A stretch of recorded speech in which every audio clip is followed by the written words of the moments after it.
Бірде Жақып пайғамбар таңертең жолға шықпақ болады. Бәйбішесі оған: «Мына таңғы асты ішіп кет, шайды дайындап қойдым», дейді.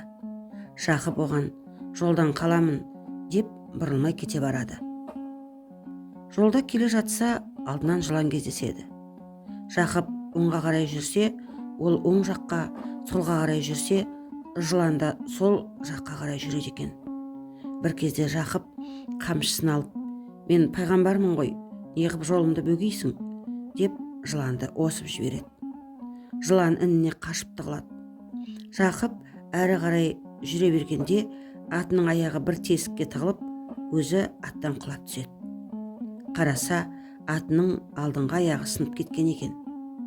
Жақып атын жетектеп, кейін қарай үйге қайтады.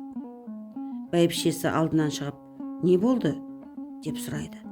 Жақып: «Атымның аяғы қайырылды», дейді. «Мен біліп едім. Таңертең ықыласымды ескермедің. Сен үшін ерте тұрып ас дайындап едім. Дәмнің киесі ұрған ғой», дейді. Осыдан бастап қазақ арасында таңғы асты тастама, кешкі асты бақпа, таңғы ас тәңірден, таңғы аста несібе көп деген түсініктер тараған деседі.